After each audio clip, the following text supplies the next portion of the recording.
S1, sorry, the S1H is duration free, so it's down to the amount of SD cards that you hot swap into the dual SD slots. The S1 has only got XQD and one SD card slot in this particular board. I'll just show you that. Slightly bigger the XQD for photography. If you're doing raw, fast recording of raw photography, you need that high burst rate. Needs obviously a faster card. Having said that, SD cards are coming up to nowadays up to very, very high speeds beyond V90. Very, very quick and able to write, certainly with this camera, long duration recordings. So if you're doing events, weddings, long recording sessions, you can do it quite comfortably with this camera. You can record up to 30 minutes on these, 15 minutes in 6K photo mode. But this will go on forever, as long as you've got enough battery juice or SD card, you can keep feeding them and swapping, you can just keep going. So that's the first thing which is great about this camera. The second thing is colour science. I was talking to you on about, before we get there, very big differences. There's the S1R, top end, mainly photographic. S1, a mixture of both photography and videography.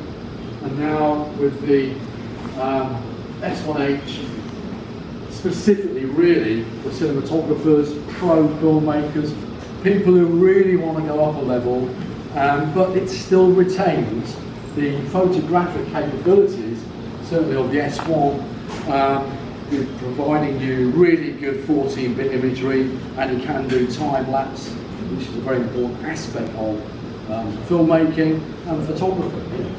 I know that you just bought an S1, haven't you, recently? How are you finding it? Loving it? Yeah, I mean, it's a big step up since the last thing I bought 9 years ago. So right. So it's your first camera in nearly 10 years? It's like, yeah. Things have changed, times have changed. Two quantum levels. Yeah. You've actually gone through a lot there. But you're enjoying all the benefits now, all that change.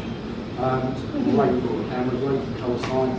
And again, it's been improved even further in the S1H. The Varicam engineers have worked, top-end cinematographers have engineered and worked on this sensor in the S1H. So we get the benefit of their experience in a bigger sensor. This is bigger than the Varicam 35, bigger than the Varicam Pure.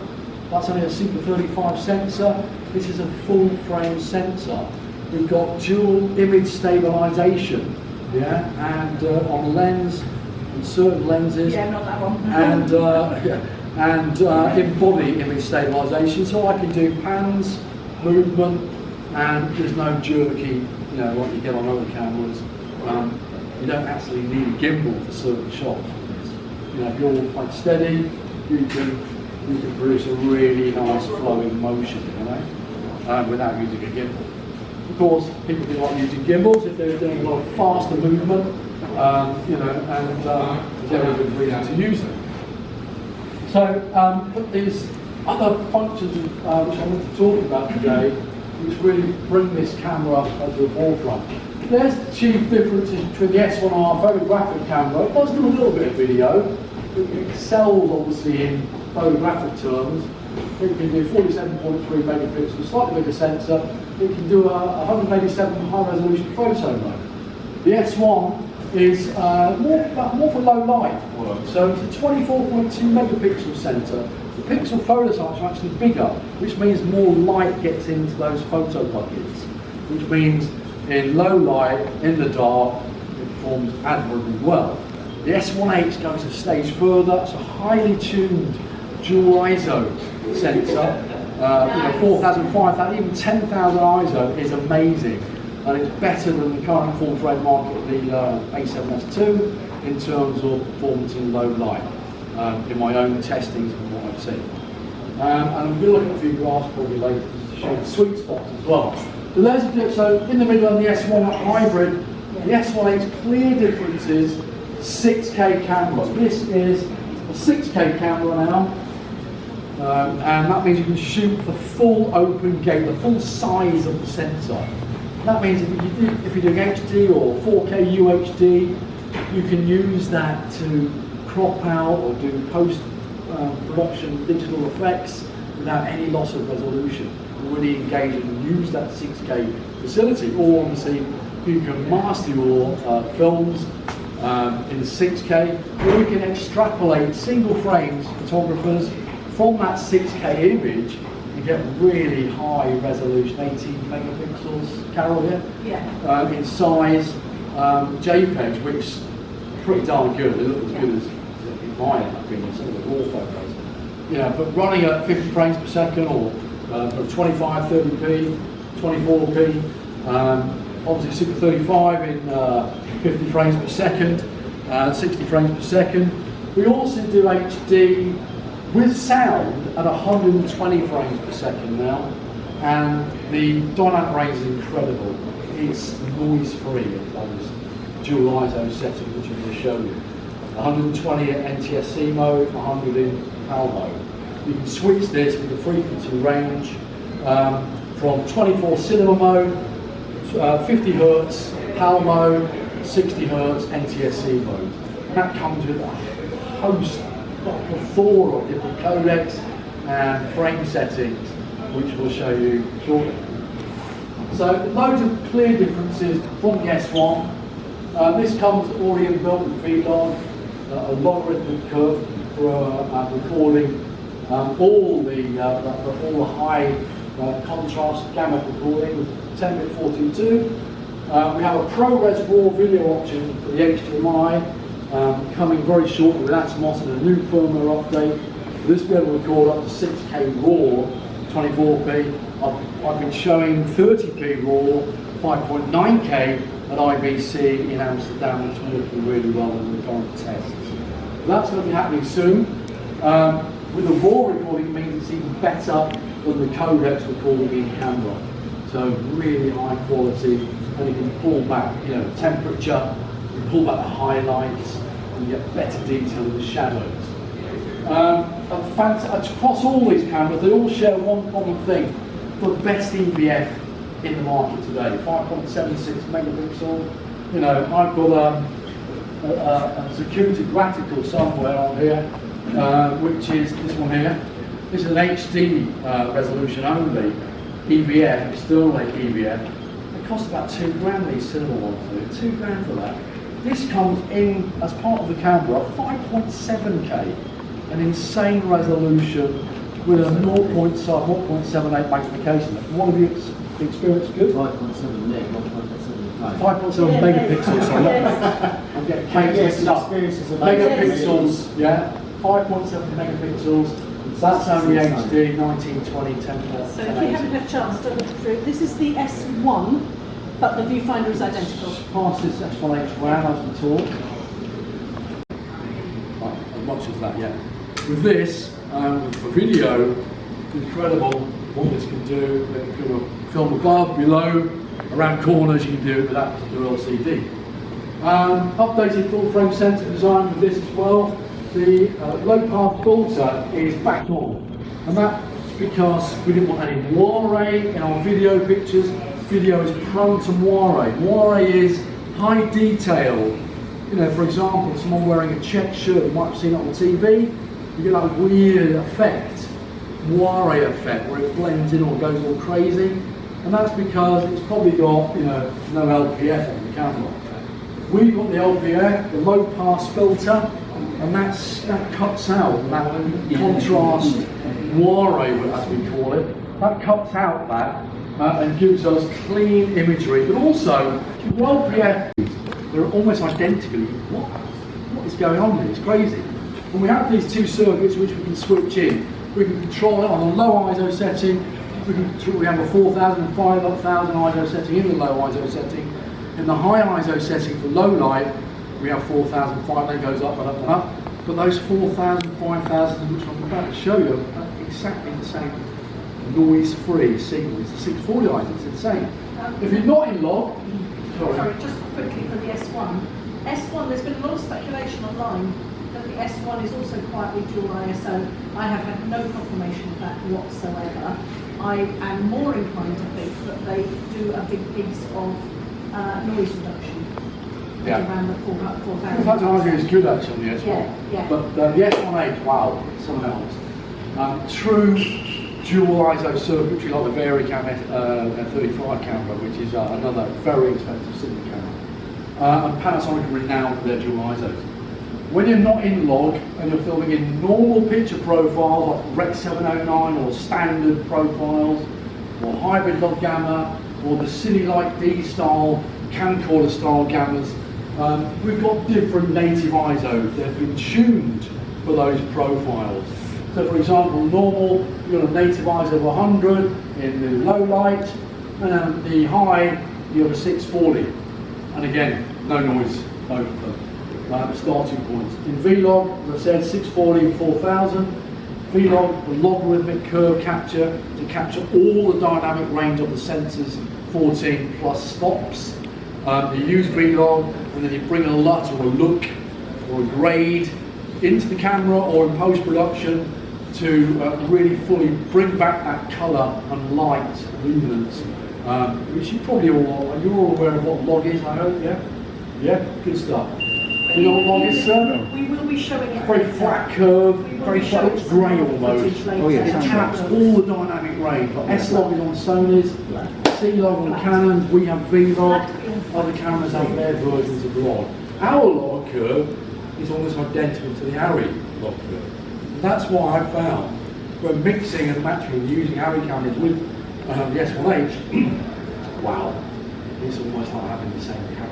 You mean using the different formats for the same movie or the same? Yeah, so I get the same look between my B camera next to a 50 grand Cine camera. So I can see this being used in B production roll, the B team or C unit, crash cameras, drones, or because it's technically approved now by Netflix as an A camera for small guerrilla filmmakers. And Nick was just saying about drones, and in fact, if you go onto YouTube, you see that Kepler 138 film, and we commissioned 4 specific films. Just hold on, I'll turn the lights on. We commissioned 4 specific films to show off the skills of what the S1H could achieve. And then we did also a behind the scenes one, and you'll see the S1H hanging off a massive grey octodrone, which was how they shot her on the headland. It was all shot on an enormous octodrone, and on great big gimbals as well. But also the thing with people often think the Vlog is only about grading and about colour matching. It's actually it is colour matching, but it's often used as much to work in a multi-camera setup as it is to do something clever with your camera. You can match log between other cameras quite much easier than doing a standard I'll profile. turn that off. You start that again. I'll turn it off. So I'm just going to show you, I mean, we might not be able to see it in the dark that well, but I mean, I always do what's called a black cap test when we get a new camera. Because when they say, you know, is the ISO, and I'm an ambassador, but I'm a filmmaker first and foremost, and I know my cameras. So first thing I do, I'll put a cap on it, and look on, the S1H is duration free, so it's down to the amount of SD cards that you hot swap into the dual SD slots. The S1 has only got XQD and one SD card slot in this particular body. Let's show you that. Slightly bigger the XQD for photography. If you're doing raw, fast recording of raw photography, you need that high burst rate. Needs obviously a faster card. Having said that, SD cards are coming up to nowadays up to very, very high speeds beyond V90. Very, very quick and able to write, certainly with this camera, long duration recording. So if you're doing events, weddings, you know, long recording sessions, you can do it quite comfortably with this camera. You can record up to 30 minutes on these, 15 minutes in 6K photo mode. But this will go on forever, as long as you've got enough battery juice or SD cards, you can keep feeding them and swapping, you know, you can just keep going. So that's the first thing which is great about this camera. The second thing is colour science. I was talking to you earlier about, there's the, before we get there, very big differences. There's the S1R, top end, mainly photographic. S1, a mixture of both photography and videography. And now with the s1H, specifically really for cinematographers, pro filmmakers, people who really want to go up a level, but it still retains the photographic capabilities, certainly of the S1, with providing you really good 14-bit imagery, and you can do time-lapse, which is a very important aspect of filmmaking and photography. I know that you just bought an S1, haven't you, recently? How are you finding it? Loving it? Yeah, I mean, it's a big step up since the last thing I bought 9 years ago. So right. So it's your first camera in nearly 10 years. It's like, yeah. No, things have changed, times have changed. Two quantum levels.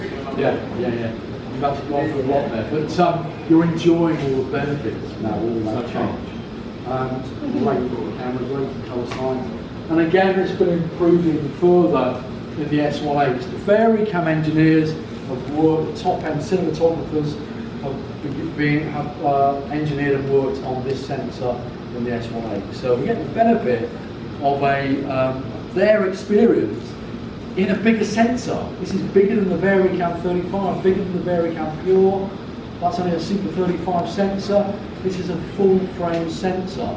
We've got dual image stabilization, and on lens, and certain lenses, not that one. and in body image stabilization, so I can do pans, movement, and there's no jerky, like you get on other cameras. You don't actually need a gimbal for certain shots. If you're quite steady, you can produce a really nice flowing motion, without using a gimbal. Of course, people do like using gimbals if they're doing a lot of faster movement, and there's every good reason to use them. So, but these other functions which I want to talk about today, which really bring this camera to the forefront. There's the chief differences between the S1R photographic camera. It does do a little bit of video. It excels obviously in photographic terms. It can do 47.3 megapixels, slightly bigger sensor. It can do a 187 high resolution photo mode. The S1 is more for low light work. So it's a 24.2 megapixel sensor. The pixel photo size are actually bigger, which means more light gets into those photo buckets, which means in low light, in the dark, it performs admirably well. The S1H goes a stage further. It's a highly tuned dual ISO sensor. 4,000, 5,000, even 10,000 ISO is amazing, and it's better than the current full frame market leader A7S2 in terms of performance in low light. In my own testings from what I've seen. And I'm going to look at a few graphs probably later to show the sweet spots as well. So in the middle of the S1 hybrid, the S1H clear difference is 6K camera. This is a 6K camera now, and that means you can shoot the full open gate, the full size of the sensor.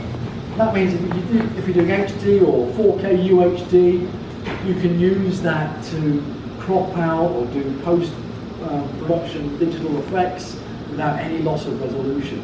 Really engage and use that 6K facility. Or obviously you can master your films in 6K, or you can extrapolate single frames, photographers, from that 6K image and get really high resolution, 18 megapixels, Carol here? Yeah. In size JPEGs, which is pretty darn good. They look as good as, in my opinion, some of the raw photos. But running at 50 frames per second or 25, 30p, 24p, obviously Super 35 in 50 frames per second, 60 frames per second. We also do HD with sound at 120 frames per second now, and the dynamic range is incredible. It's noise-free at those dual ISO settings which I'm going to show you. 120 at NTSC mode, 100 in PAL mode. You can switch this with the frequency range from 24 cinema mode, 50 Hertz PAL mode, 60 Hertz NTSC mode. And that comes with a host, a plethora of different codecs and frame settings which we'll show you shortly. So loads of clear differences from the S1. This comes already inbuilt with VLOG, a logarithmic curve for recording all the high contrast gamma recording with 10-bit 422. We have a ProRes RAW video option for the HDMI coming very shortly with Atmos and a new firmware update. This will be able to record up to 6K RAW, 24p. I've been showing 30p RAW, 5.9K at IBC in Amsterdam, which is working really well in the current tests. That's going to be happening soon. With the RAW recording, it means it's even better than the codecs recording in camera. So really high quality, and you can pull back, temperature, you can pull back the highlights, and you get better detail in the shadows. Across all these cameras, they all share one common thing: the best EVF in the market today, 5.76 megapixel. I've got a security graphical somewhere on here, which is this one here. This is an HD resolution only EVF, external EVF. It costs about £2,000, these cinema ones do, £2,000 for that. This comes in as part of the camera, 5.7K, an insane resolution with a 0.78 magnification. What have you experienced? Good? 5.7 meg, not 5.7. 5.7 megapixels, sorry. I'm getting mixed up. Megapixels, yeah. 5.7 megapixels. That's only HD, 1920, 10. So if you haven't had a chance to look through, this is the S1, but the viewfinder is identical. Pass this s1H round as we talk. Take one of these, somebody do seed in training, use this equipment, they're quite delicate with that. And we take the crack on the edge, because the solid element in the core will plus so hello, I'm Ed from Sigma. I'm the events coordinator for Sigma. Thank you all for coming. I'd like to thank Carol for inviting me here to talk a little bit about Sigma and LNAV and the LNAV Alliance. Quite a little thing in itself, not itself. A little bit of history about Sigma if I may, but you have to do this with. Founded 9th of September 1961, so celebrated our 50th year just last month. Mitsuhiro Yamaki-san, the full story is he worked for an optics manufacturer, primarily involved in binoculars, and optics manufacturer after the war was very important to the economy, big export provider, of course. The company was working for under a little bit of financial difficulty around about the same time the management plant disappeared. And the people that were backing this enterprise recognised Mitsuhiro's skills as an optics designer, invited him to his own business up, with their backing obviously, and Sigma Research Centre was really cool, and that really speaks to Mitsuhiro's vision to drive forward technology. And a lot of the things that Sigma do are unique or original or new or not been seen before. One of the early inventions being the telecom button. So these things here that go between the camera and the lens, many lens with a telephoto, Sigma invented it. Very Yamaki invented it. Sadly he died a few years ago, just 4 years ago. And his son Kazuto Yamaki now runs the business. Also an optical designer, also at the University of Design. And he owns the whole thing. Sigma UK as a whole, he owns a subsidiary of Sigma Corporation Japan. Kazuto owns it. And he's a lovely chap. Really nice guy. When the designers come to him, they say, all we want to do is a weird thing. Because they don't have shareholders, they don't justify spending money on stuff that in some cases vanity projects. And he can understand when a designer says, we want to do this, this and this, he understands what that is.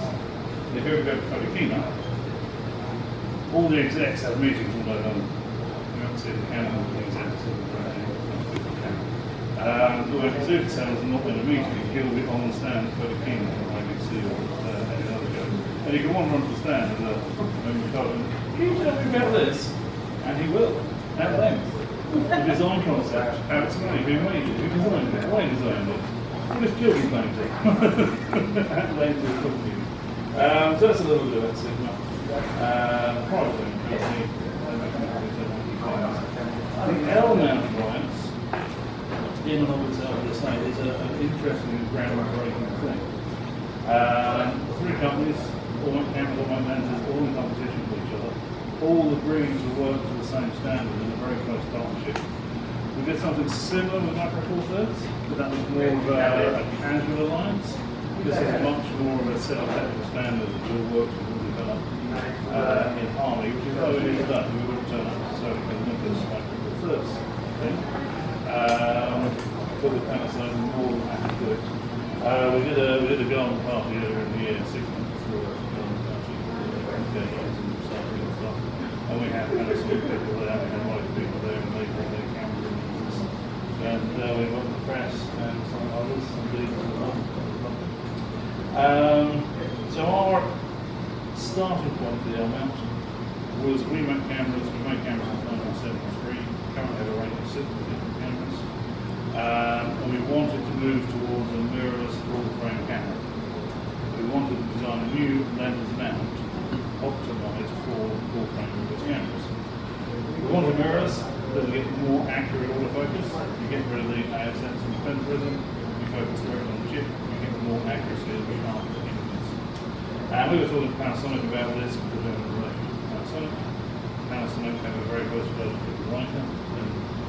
Look around, we were working on this, and out of that, the alliance was born. We do our own things, we all have our own sort of corporate identities and our own product lineups. And we get on very much. If you want Leica, it's on your best. There's nothing like Leica. If you want a 6K, 25 frames a second, rigged up with anamorphic lens, you can't beat an s1H, and you get an eye-level viewpoint.